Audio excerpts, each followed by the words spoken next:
नमस्कार, मैं हूं निकिता और आप देख रहे हैं सत्य हिंदी। एक नजर डालते हैं अब तक की सुर्खियों पर। पीटीआई की एक रिपोर्ट के मुताबिक कोलकाता हाई कोर्ट की डिवीजन बेंच ने पश्चिम बंगाल में 32,000 प्राइमरी टीचरों की भर्ती रद्द करने वाले सिंगल बेंच के फैसले को पलट दिया है। कोर्ट ने कहा कि 2016 के टीईटी पैनल के जरिए हुई नियुक्तियों में बड़े स्तर पर गड़बड़ी साबित नहीं हुई। जस्टिस तपव्रत चक्रवर्ती और रीताव्रत कुमार मित्रा की बेंच ने माना कि 9 साल बाद नौकरी खत्म करना टीचरों और उनके परिवारों के लिए नुकसानदेह होगा। सीबीआई ने अपनी जांच में शुरू में 264 नियुक्तियों में गलतियों की पहचान की थी और बाद में 96 और नाम सामने आए थे, लेकिन एजेंसी को ऐसा कोई सबूत नहीं मिला कि बाहरी संस्थाओं ने मार्क्स बदले हों। कोर्ट ने साफ कहा कि यह सब पूरे सिलेक्शन प्रोसेस को रद्द करने के लिए पर्याप्त आधार नहीं है। मुख्यमंत्री ममता बनर्जी ने इस फैसले का स्वागत करते हुए इसे हजारों परिवारों के लिए बड़ी राहत बताया है। इससे पहले 12 मई 2023 को सिंगल बेंच ने कथित फ्रॉड और नियमों के उल्लंघन का हवाला देकर सभी 32,000 नियुक्तियों को रद्द कर दिया था, लेकिन डिवीजन बेंच ने कहा कि इन आरोपों पर ठोस सबूत नहीं मिले।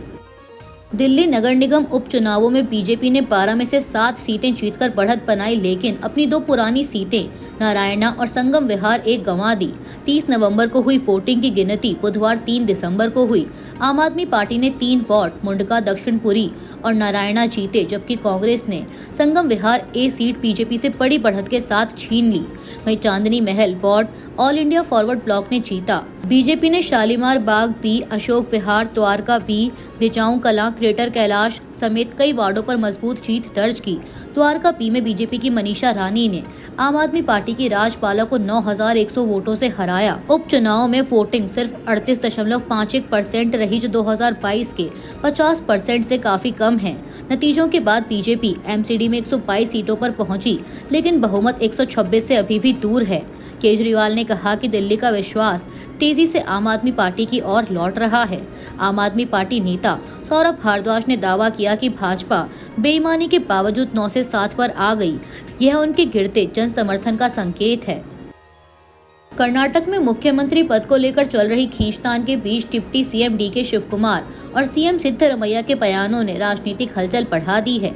हिंदुस्तान टाइम्स की एक रिपोर्ट के मुताबिक शिव कुमार ने कहा कि वह दिल्ली एक निजी कार्यक्रम और कांग्रेस के 14 दिसंबर के वोट चोरी कैंपेन की तैयारियों के लिए जा रहे हैं, लेकिन सिद्धरमैया ने साफ कहा कि वह तभी दिल्ली जाएंगे जब पार्टी हाईकमान से औपचारिक बुलावा आएगा।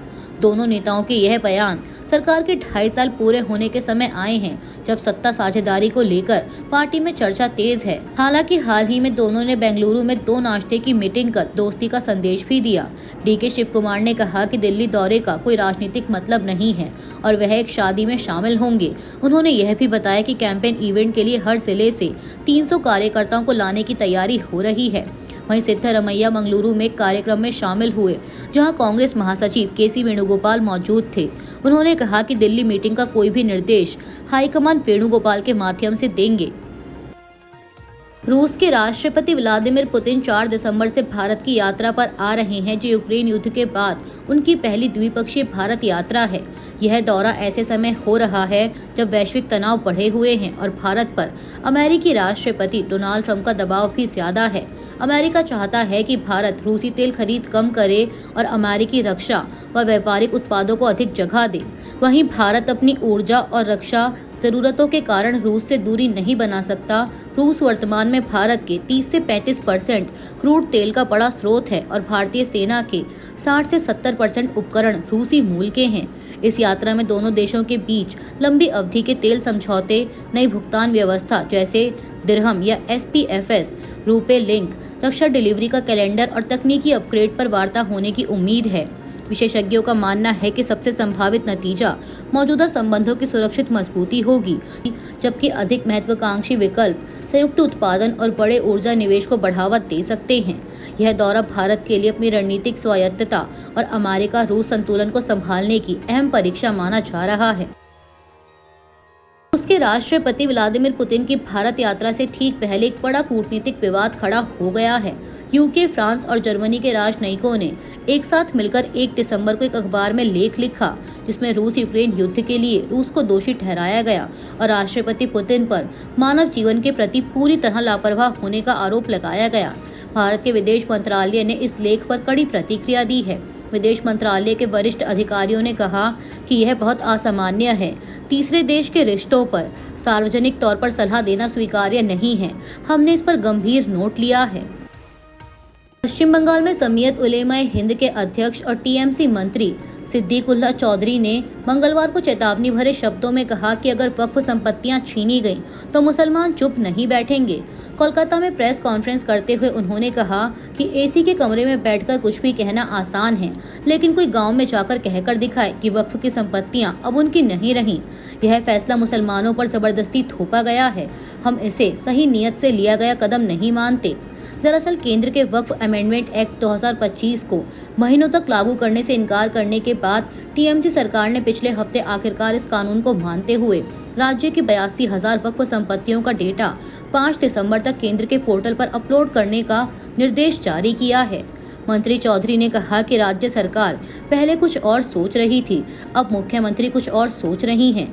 उन्होंने आगे कहा कि वक्फ संपत्तियां बेहद अहम हैं और आने वाला संघर्ष लंबा और मुश्किल होगा। गोपनीयता को लेकर बढ़ती चिंता के बीच केंद्र सरकार ने नए स्मार्टफोन्स पर संचार साथी ऐप को प्री इंस्टॉल करने का आदेश वापस ले लिया है। दूरसंचार मंत्री ज्योतिरादित्य सिंधिया ने लोकसभा में कहा कि एप्लीकेशन के जरिए निगरानी न संभव है न कभी होगी। उनके बयान के बाद मंत्रालय ने लिखित आदेश जारी करते हुए अनिवार्यता खत्म कर दी। सरकार का कहना था कि यह एप्लीकेशन सिर्फ साइबर फ्रॉड की शिकायत दर्ज करने और लोगों को सुरक्षित रखने के लिए बनाया गया है और बिना रजिस्ट्रेशन यह एक्टिव भी नहीं होता। हालांकि आदेश वापस लेने से सवाल उठे हैं, क्योंकि सरकार के मुताबिक एप्लीकेशन 1.4 करोड़ डाउनलोड पार कर चुका है और रोजाना 2000 फ्रॉड रिपोर्टें मिल रही हैं। सिर्फ एक दिन में 6 लाख नए रजिस्ट्रेशन भी हुए। इसके बावजूद प्री इंस्टॉल आदेश हटाना पड़ा। सूत्रों के मुताबिक गूगल और एप्पल इस आदेश का पालन करने को तैयार नहीं थे। दोनों कंपनियों ने गोपनीयता और सिस्टम सुरक्षा के कारण संचार साथी को अपने डिवाइस में अनिवार्य रूप से शामिल करने पर आपत्ति जताई थी। सोशल मीडिया पर भी लोगों ने इस कदम की आलोचना की। आदेश वापस होने से उपयोगकर्ताओं और स्मार्टफोन कंपनियों को राहत मिली है। गौरतलब है कि 28 नवंबर के सरकारी आदेश में सभी मोबाइल कंपनियों के लिए यह ऐप पहले से इंस्टॉल करना अनिवार्य किया गया था, लेकिन आलोचनाओं के बाद सरकार ने कहा था कि आदेश की समीक्षा की जाएगी और अब आदेश वापस लिया जा चुका है। सुप्रीम कोर्ट के दखल के बाद केंद्र सरकार ने बांग्लादेश निर्वासित की गई गर्भवती महिला सोनाली खातून और उनके 8 वर्षीय बेटे को भारत वापस लाने पर सहमति दे दी है। कोर्ट में सुनवाई के दौरान सरकार ने कहा कि दोनों को मानवीय आधार पर आधिकारिक प्रक्रिया से लाया जाएगा। सुप्रीम कोर्ट ने निर्देश दिया कि सोनाली को मुफ्त इलाज मिलना चाहिए और बच्चे की देखभाल की भी व्यवस्था हो। वहीं मामले की अगली सुनवाई अब 10 दिसंबर को होगी। सोनाली के पिता भोदू शेख ने आरोप लगाया था कि पहचान सत्यापन प्रक्रिया के दौरान दिल्ली एनसीआर पुलिस ने उनकी बेटी, दामाद और पोते को बिना जांच के बांग्लादेश भेज दिया।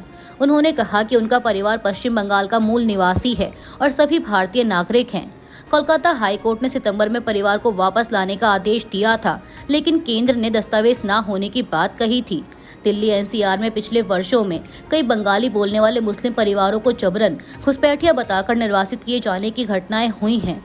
कई लोगों के पास आधार और वोटर आईडी होने के बावजूद उन्हें डिटेंशन सेंटर भेजा गया। सोनाली का मामला सामने आने से ऐसी कार्रवाइयों में पारदर्शिता और मानवीय दृष्टिकोण की जरूरत पर फिर सवाल उठे हैं। बहरहाल सोनाली खातून के परिवार ने इस निर्णय का स्वागत किया है और उम्मीद जताई है कि जल्द ही सोनाली और उनके बेटे को सुरक्षित वापस लाया जाएगा। उत्तर प्रदेश सरकार ने अयोध्या में राम मंदिर संग्रहालय बनाने के लिए टाटा सन्स को 52.102 एकड़ जमीन देने का फैसला किया है। पहले टाटा को 25 एकड़ जमीन मिली थी, लेकिन कंपनी ने बड़े प्रोजेक्ट का हवाला देते हुए और जमीन की मांग की। वित्त मंत्री सुरेश खन्ना के अनुसार अब एक नई लीज पर सहमति बनी है और अंतर्राष्ट्रीय स्तर का मंदिर म्यूजियम टाटा सन्स ही बनाएगा और उसका प्रबंधन भी करेगा। यह म्यूजियम भारत के प्राचीन मंदिरों की स्थापत्य शैलियों, इतिहास और संरक्षण तकनीकों को दिखाएगा। सूत्रों के मुताबिक इस बड़े म्यूजियम का विचार प्रधानमंत्री नरेंद्र मोदी का है और उन्होंने हाल ही में अयोध्या दौरे के दौरान इसकी प्रगति की समीक्षा भी की थी। टाटा सन्स की टीम अयोध्या में डेरा डाल चुकी है और जल्द काम शुरू होने की उम्मीद है। अब इस बीच टाटा समूह और मोदी सरकार के बीच बढ़ती नजदीकियों पर भी सवाल उठ रहे हैं। दरअसल इससे पहले स्क्रॉल की एक रिपोर्ट के अनुसार केंद्र द्वारा टाटा की 2 सेमीकंडक्टर इकाइयों को 44,000 करोड़ रुपए से अधिक की सब्सिडी देने के कुछ ही हफ्तों बाद टाटा ने बीजेपी को 758 करोड़ रुपए का डोनेशन दिया था। इससे राजनीतिक और कॉरपोरेट संबंधों को लेकर नई बहस शुरू हो गई है। बुधवार 3 दिसंबर को संसद परिसर में विपक्षी दलों के सांसदों ने नई श्रम संहिताओं के खिलाफ जोरदार प्रदर्शन किया। यह धरना मकर द्वार के सामने हुआ, जिसमें सोनिया गांधी, राहुल गांधी और कांग्रेस अध्यक्ष मल्लिकार्जुन खड़गे समेत कई विपक्षी नेता शामिल हुए। प्रदर्शनकारियों ने श्रम संहिताएं वापस लो और कॉरपोरेट जंगल राज नहीं चलेगा जैसे नारे लगाए। विपक्ष का आरोप है कि मोदी सरकार ने 4 नई श्रम संहिताएं बड़े कॉरपोरेट्स के हित में बनाई हैं, जिससे मजदूरों के अधिकार और पर्यावरण दोनों को नुकसान होगा। प्रदर्शन में टीएमसी, टीएमके और वाम दलों के सांसद भी जुड़े। सोनिया गांधी ने सरकार की नीतियों को भविष्य की पीढ़ियों के लिए खतरनाक बताया, जबकि राहुल गांधी ने कहा कि भारत को पर्यावरण के लिए नई डील चाहिए। विपक्ष ने संसद में श्रम संहिताओं पर तत्काल चर्चा और संहिताओं को वापस लेने की मांग की। बता दें कि नई श्रम संहिताओं में 29 पुराने कानूनों को जोड़ा गया है। इसमें कंपनियों को 300 तक कर्मचारियों की छंटनी बिना मंजूरी करने की छूट मिलेगी और काम के घंटे बढ़ेंगे। हालांकि सरकार का दावा है कि इसमें गिग वर्कर्स और प्रवासी मजदूरों के लिए सोशल सिक्योरिटी और न्यूनतम मजदूरी जैसी सुविधाएं भी शामिल हैं। लोकसभा में नेता प्रतिपक्ष राहुल गांधी के जाति जनगणना से जुड़े सवालों पर गृह मंत्रालय ने विस्तृत जवाब दिया, जिसे राहुल गांधी ने चौंकाने वाला बताया है। गृह राज्य मंत्री नित्यानंद राय ने बताया कि अगली जनगणना 2 चरणों में होगी। पहले चरण में अप्रैल से सितंबर 2026 के बीच 30 दिनों में मकान सूचीकरण किया जाएगा। दूसरे चरण में फरवरी 2027 में जनसंख्या गणना होगी, जिसकी संदर्भ तारीख 1 मार्च 2027 होगी। बर्फीले क्षेत्रों जैसे लद्दाख, जम्मू कश्मीर, हिमाचल और उत्तराखंड में जनगणना सितंबर 2026 में की जाएगी। राहुल गांधी ने पूछा था कि क्या सरकार जनगणना के सवाल पहले से जारी करेगी और जनता से राय लेगी। इस पर गृह मंत्रालय ने कहा कि सवाल विभिन्न मंत्रालयों, विभागों और डेटा उपयोगकर्ताओं से मिले सुझावों के आधार पर तय किए जाते हैं। उन्होंने यह भी बताया कि नई जनगणना तैयार करते समय पिछली जनगणना और हितधारकों के सुझावों को शामिल किया जाता है। गृह मंत्रालय के इन जवाबों पर राहुल गांधी ने निशाना साधते हुए एक्स पर एक पोस्ट में लिखा कि संसद में मैंने सरकार से जाति जनगणना पर सवाल पूछा। उनका जवाब चौंकाने वाला है। न ठोस रूपरेखा, न समयबद्ध योजना, न संसद में चर्चा और न ही जनता से संवाद। दूसरे राज्यों की सफल जाति जनगणनाओं की रणनीति से सीखने की कोई इच्छा भी नहीं। मोदी सरकार की यह जाति जनगणना देश के बहुजनों के साथ खुला विश्वासघात है। महाराष्ट्र में लोकल बॉडी चुनावों की गिनती अब 21 दिसंबर को ही होगी। बॉम्बे हाईकोर्ट की नागपुर बेंच ने स्टेट इलेक्शन कमीशन को आदेश दिया है कि 3 दिसंबर को काउंटिंग शुरू ना की जाए और सभी स्थगित चुनाव पूरे होने के बाद ही नतीजे एक साथ घोषित किए जाएं। इससे पहले स्टेट इलेक्शन कमीशन ने कुछ इलाकों में चुनाव 20 दिसंबर तक टाल दिए थे, जिसके बाद दायर पिटीशन में कहा गया कि अलग अलग तारीखों पर नतीजों का असर आगे होने वाले चुनावों पर पड़ेगा।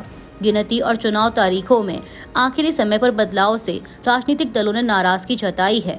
मुख्यमंत्री देवेंद्र फडणवीस ने इसे स्टेट इलेक्शन कमीशन की नाकामी बताया, जबकि कांग्रेस नेता बाला साहेब थोराट और एनसीपी एसपी के जयंत पाटिल ने भी कमीशन के कामकाज पर सवाल उठाए। पाटिल ने ईवीएम सुरक्षित रखने के लिए और कड़े इंतजाम की भी मांग की। चुनाव के दौरान बोगस वोटिंग, मारपीट और धक्का मुक्की की घटनाएं सामने आईं। सबसे बड़ी विवादित घटना में शिवसेना शिंदे गुट के एमएलए संतोष बांगर पर पोलिंग बूथ के अंदर कथित नारेबाजी कर आचार संहिता उल्लंघन का आरोप लगा। मीडिया रिपोर्ट्स के मुताबिक वीडियो में बांगर के सपोर्टर्स पोलिंग एनक्लोजर के अंदर देखते हुए दिख रहे हैं। चुनाव अधिकारियों ने पूरे विवाद की जांच के आदेश दिए हैं और यहां तक कि मुख्यमंत्री ने भी इसे गलत काम बताया है। उधर मंत्री गिरीश महाजन ने मजाकिया अंदाज में कहा कि काउंटिंग टलने से विपक्ष को ईवीएम पर शक जताने का एक और मौका मिल गया है। भारतीय रुपया बुधवार 3 दिसंबर को पहली बार 90.24 प्रति डॉलर के ऐतिहासिक निचले स्तर पर पहुंच गया। इस रिकॉर्ड गिरावट ने राजनीतिक हलचल तेज कर दी है। विपक्ष ने प्रधानमंत्री नरेंद्र मोदी की आर्थिक नीतियों पर सवाल उठाने शुरू कर दिए हैं। रुपये पर दबाव पिछले कई हफ्तों से जारी है, जबकि आरबीआई लगातार हस्तक्षेप कर रहा है। इसके बावजूद डॉलर की बढ़ती मांग और वैश्विक दबाव के कारण रुपये में और कमजोरी आई है। टीएमसी नेता सागरिका घोष ने सबसे पहले बयान दिया। उन्होंने 2013 की मोदी की टिप्पणी का हवाला देते हुए कहा कि जब 2013 में रुपया 60 पहुंचा था तब नरेंद्र मोदी ने मनमोहन सिंह का मजाक उड़ाया था। आज रुपया 90 पार कर गया, अब क्या कहेंगे मोदी जी। कांग्रेस की प्रवक्ता सुप्रिया श्रीनेत ने भी मोदी के पुराने बयान को याद दिलाया कि डॉलर मजबूत हो रहा है और भारत टिक नहीं पाएगा। उन्होंने कहा कि आज उनकी ही वजह से रुपया 90 के पार गया है।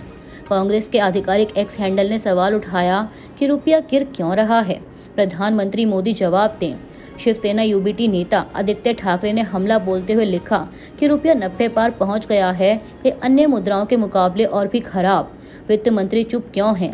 2014 में अच्छे दिन का वादा किया गया था, शायद वो किसी और के लिए थे। अभी के लिए इतना ही। बाकी की देश दुनिया की बड़ी खबरों के लिए जुड़े रहिए सत्य हिंदी के साथ।